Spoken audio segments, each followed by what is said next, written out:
Self-improvement is not a single leap into greatness. It is a staircase carved with discipline, failure, and evolution. Each step demands you abandon a version of yourself to reach a higher one. Most never climb beyond the first, content with illusions of progress, but for those willing to suffer through the levels, transformation awaits. The journey begins with awareness and ends with sovereignty. Each level strips away weakness, comfort, and delusion until all that remains is a man forged in fire. These 7 levels exist not as a theory, but as a blueprint, one that has been walked by every figure who left a mark on history. The first level is recognition. You cannot change what you refuse to acknowledge. This is where most people live and die, blind to the habits, addictions, and distractions that keep them chained. Recognition is brutal because it requires honesty. You must face the mirror and admit you are not where you want to be, not who you want to be. This level breaks egos. It forces you to stop blaming circumstances and start claiming responsibility. Without recognition, nothing begins. With recognition, the fire is lit. The second level is resistance. Once you see the truth, the war begins.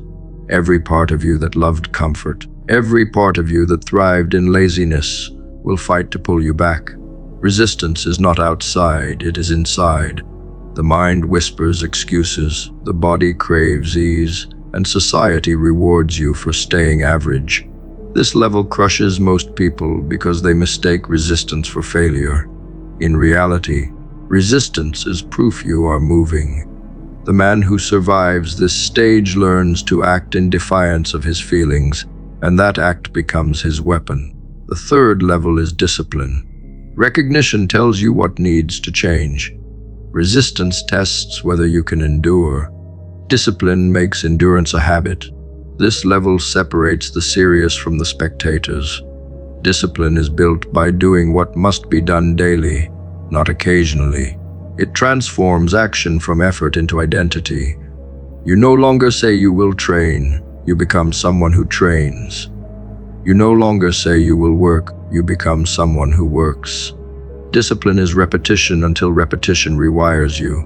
At this level, you stop negotiating with yourself and start commanding yourself. The fourth level is sacrifice. Once discipline has been established, you must give up what cannot coexist with your new identity. This is where friendships end, habits are destroyed, and comfort is abandoned. Sacrifice is the toll demanded by progress. You cannot cling to what made you average and expect to become exceptional. Sacrifice is not punishment, it is exchange.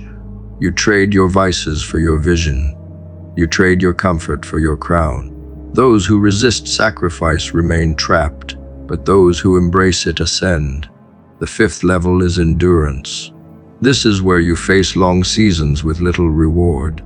You have recognized, resisted, disciplined, and sacrificed, yet the world may still ignore you. This level tests your patience. Most quit here because they crave validation more than transformation. But endurance teaches you that true progress is invisible before it is undeniable. The man who endures long enough eventually reaps results so undeniable that even his doubters bow. Endurance is what cements your transformation into permanence. The sixth level is mastery. After years of discipline, sacrifice, and endurance, you become fluent in the language of self-control.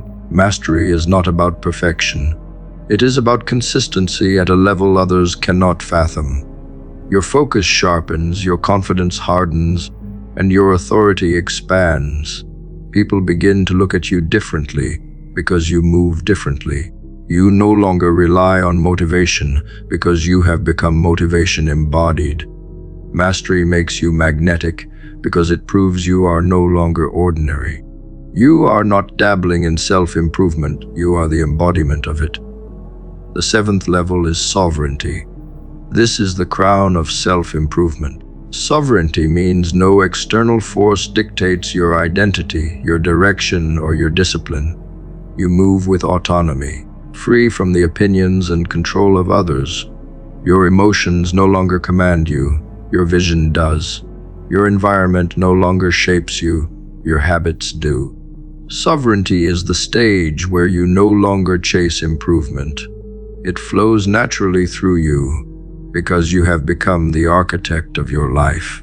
Few reach this level because it requires dying to every version of yourself along the way.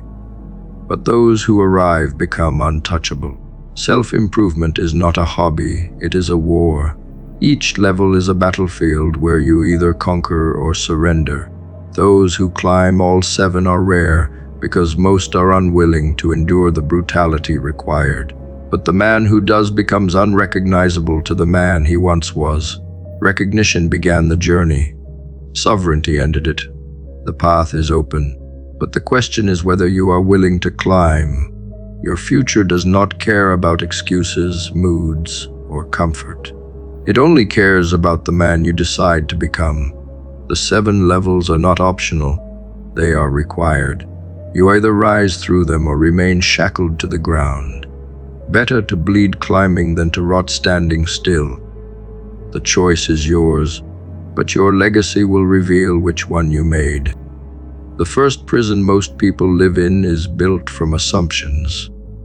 They accept the rules handed to them without ever asking who wrote them. They believe success means money, that happiness means comfort, that love means dependence.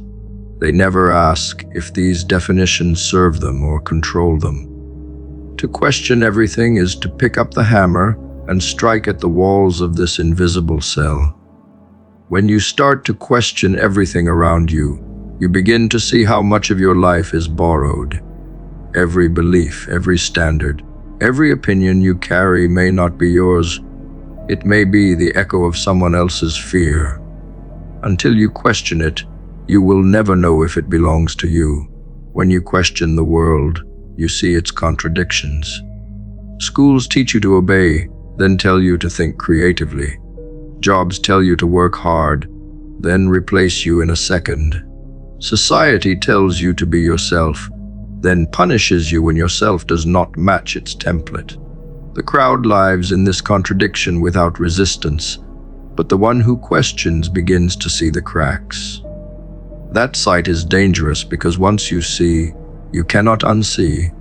Once you understand that the system benefits from your blindness, you stop living in autopilot. Questioning makes you awake, and the awake cannot be controlled like the sleeping. You must also turn the questions inward. It is easy to point at the world and call it a lie, but it is harder to face the lies you tell yourself. Every excuse you cling to, every story you repeat, every label you wear must be interrogated. You say you cannot change, but is that truth or comfort? You say you do not have time, but is that reality or fear? You say you are doing your best, but are you or are you protecting your ego? To question yourself is to strip away the masks until only the raw self remains. That self may terrify you, but it is the only one with the power to grow. When you question, you risk isolation. People fear questions because they expose their own compromises. They will call you difficult, rebellious, ungrateful. They will try to silence you because your questions unsettle their comfort. But comfort is death disguised as safety. The moment you question, you put yourself on a path where most will not follow. That solitude is not punishment. It is proof you are no longer bound to the herd.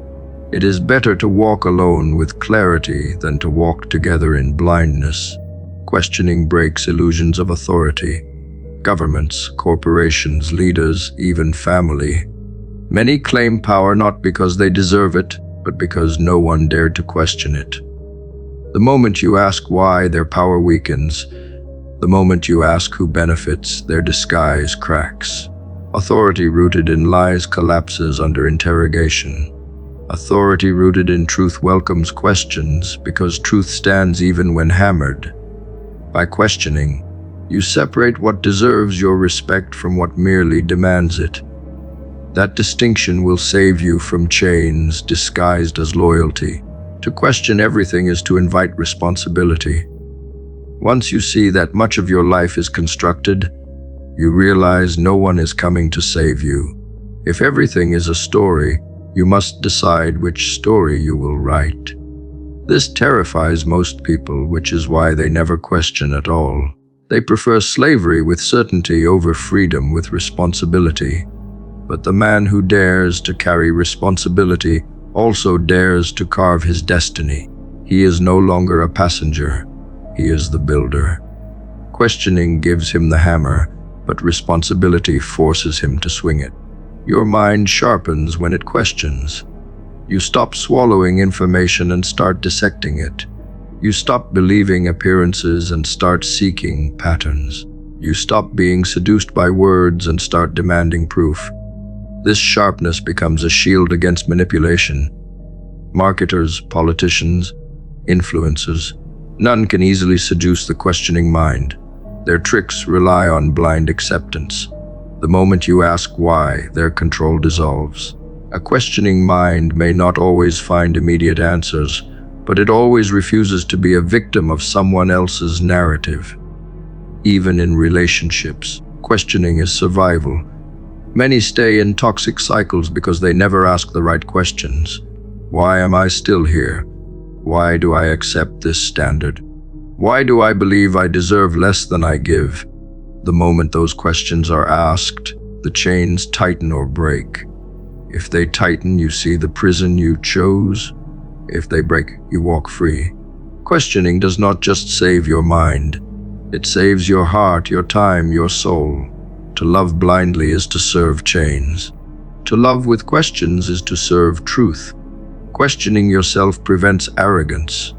You may grow in discipline, in wealth, in power, but if you stop asking whether you are deluding yourself, you will collapse. Self-improvement without self-interrogation becomes ego in disguise. You must ask daily whether your actions align with your vision, whether your habits serve your destiny, whether your words match your work. Without those questions, even success rots from within. A man who questions himself is a man who never decays unnoticed. Start to question everything around you, even yourself. The world fears that kind of mind because it cannot be controlled. The crowd mocks that kind of mind because it cannot be manipulated. But your future demands that kind of mind because it cannot be stopped. The man who questions becomes the man who sees, and the man who sees becomes the man who builds. Questioning is not doubt, it is the highest form of power.